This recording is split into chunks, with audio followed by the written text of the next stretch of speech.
Hi, might as well. I like talking about politics. And in this video, I'd like to discuss the news that Rishi Sunak has ordered a three-line whip to his MPs for Monday, which means they must be in Westminster in anticipation of a possible debate for a final settlement on the Northern Ireland Protocol. But it is dependent, they tell us, on agreement with the DUP. So are they just wasting their time? And I'll also be discussing why I think moderate Conservatives would really do themselves a massive favour by critically considering just what is happening in their party. But first, if you'd like to be notified of daily news and politics, please subscribe to the channel and click the bell notification icon. So this could be everything and nothing again. Yesterday, we had news that Sunak had ordered a three-line whip to his MPs. A three-line whip means all MPs of that party must attend Parliament.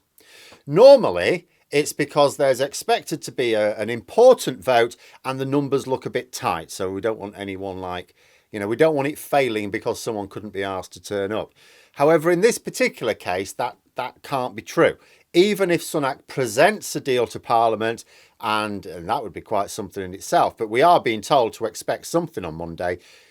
He knows it would easily pass. There's no significant resistance on the opposition benches. Labour have promised the votes to get it through anyway.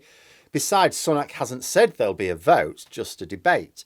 It would make sense for him to put it to a vote in many ways, even though it's not needed, because being seen to wriggle out of parliamentary scrutiny is not a good look. And he knows he can't lose, at least not mathematically. If it only passes with opposition votes, yes, OK, that might spur Tory rebels into action. In some ways, it's not actually immediately clear why Sunak is issuing a three-line whip at all. It would be fine letting his MPs know, look, something major's going to break this weekend. Get yourselves to Parliament on Monday without specifically ordering it. Indeed, he has apparently scheduled a cabinet meeting for tomorrow. Should the DUP agree terms, presumably today, or maybe there'll still be talks tomorrow, I don't know. But I don't know why he's insisting that all MPs be in Parliament on Monday unless he intends to have a vote and he wants to squeeze out every last Tory vote to avoid it looking like he's only won by working with Labour. Not that Labour have had anything to do with the negotiations, only offering political support. But after so many false dawns on this, I'm not sure I want to hold my breath. Ordering MPs to Westminster on Mondays sounds hopeful, where, in fact, the media are making it clear to us that there's something going to happen. But if it's all dependent upon DUP approval, I mean, we know that the DUP's stated red lines are impossible to achieve. So the only way to get DUP approval is to tempt them with something. I mean, we know they can be bribed. Theresa May bunged them 10 billion quid for their support in 2017. The irony of that is that the DUP then basically created the conditions under which the Northern Ireland Protocol was born. Although the DUP were no longer involved in propping up the government when Johnson negotiated the protocol, their support for May's government laid the path towards it.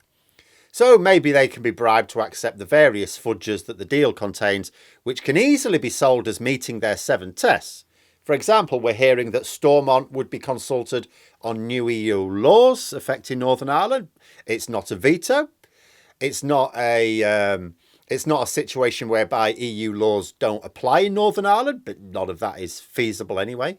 It is involvement, however, in the process. London will also be setting VAT and state aid policy. There are quite a few things that, if the DUP wants to claim they've won these things as a result of their resistance, they can easily do that. But do they think they can get it all? Maybe Sunak still needs to throw a sweetener in. We might struggle to come up with the 10 billion quid this time, though. But we may be able to tempt them with a lorry load of turnips. Oh, no, wait, hang on. No, that's not going to work, because apparently we've run out of turnips now as well.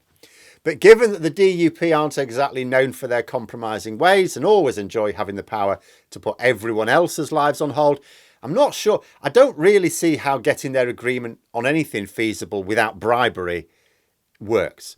So is Sunak being naive in thinking he can win the DUP round? Are the media blowing this out of proportion?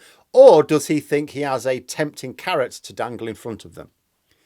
With Boris Johnson claiming he would just go with the Northern Ireland Protocol bill and the DUP supposing, well, yeah, there's a chance that Sunak could be brought down and replaced with the clown prince of Brexit again. Wouldn't the DUP rather just block any deal now in the expectation of getting their unicorns later?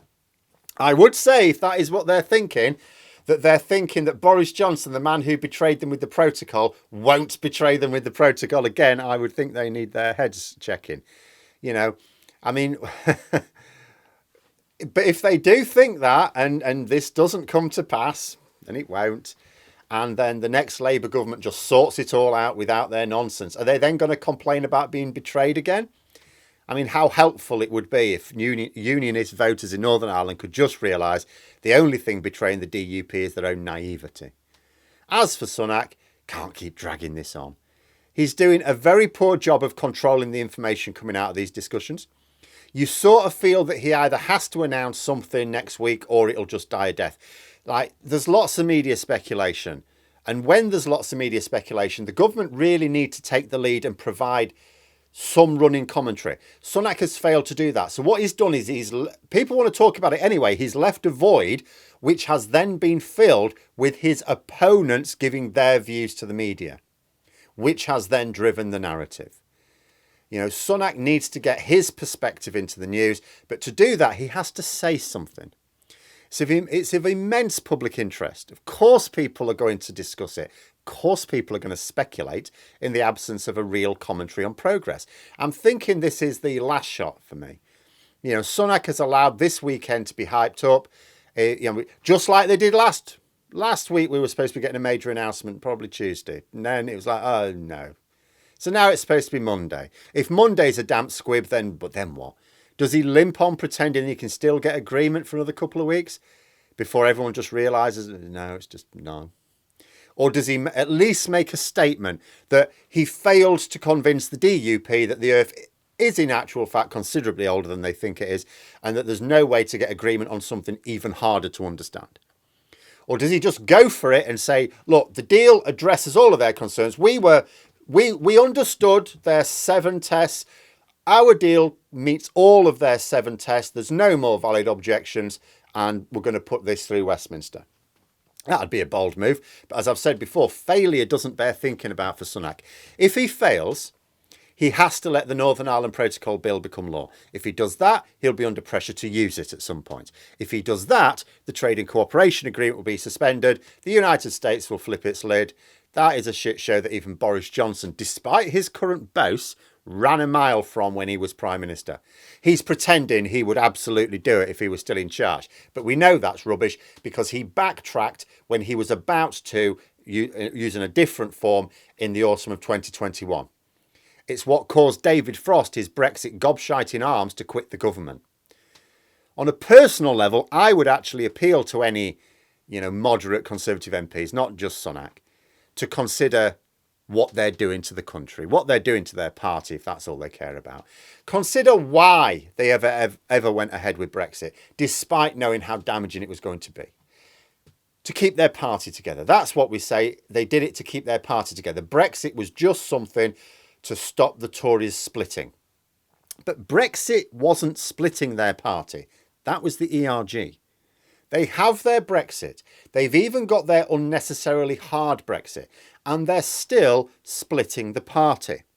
Brexit didn't stop the Tory splits because the splits were never down to Brexit, but a group of extremists. We have them in Labour as well. I well know the damage they can cause. The reason they will always seek to cause damage is because they hate the country. And I mean that literally. They absolutely hate the country as it is. They want to reform it, not in some small way. They want it completely broken down and built back up from the ground up. And some of them have got genuine intentions in doing so. They believe it is in the best interests of the people and the country. Others are more selfish, but the motivation is irrelevant. They want the country, as we all see it, to stop existing and for some other completely different society to take its place. They are never going to be satisfied until this happens. And it will never happen because their vision of this wildly different society cannot work. The extreme versions of both left and right-wing versions of this vision has been tried. It's been tried multiple times and it has descended into oppression and corruption every single time. It is the fate of every country which tries to tilt too far to one extreme or the other. You know, the Conservatives are going to have to realise this at some point and take action. And the longer they leave it, the harder it will be. What they've been doing since 2015 is a form of appeasement. And history has got an entire library of tales about how that works out every single time. One of their favourite sons, Winston Churchill, was very clear about the consequences of appeasement, and yet the Conservatives who venerate him have paid not one blind bit of attention to anything useful he's ever had to say. They should look at what happened in their party during the Brexit period. David Cameron, he did a runner because he was the last leader they ever had who had the sense to realise that Brexit was an insoluble problem. It's a shame he didn't have the backbone to go with his wit, or the whole episode would have been averted. But every leader since has been broken on the anvil of appeasing the ERG. May was forced out because they wouldn't let her leave the EU with a deal that didn't completely plunge the country into chaos. Then they took on Johnson, the only candidate who had a combination of delusion and not one shred of honour needed to convince Parliament and the public that he was leaving with a deal, but also to convince the ERG that he'd tear up that deal once we'd passed the point of no return.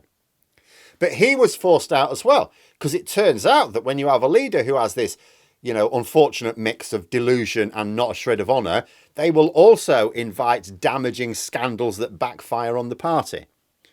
So then they turned to the clinically insane. That didn't last long. Now they've turned to pragmatic Brexit with Sunak, but the ERG are not interested in pragmatism. They want nothing less than the complete destruction of the UK and to rebuild it in their image. They're basically like a Tory Terminator. You don't reason with them. You don't find a chord with them. You can't. You either destroy them or they destroy you. But there we are. Those are my thoughts. Let me know yours in the comments below.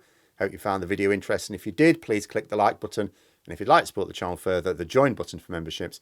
And until next time, I'll see you later.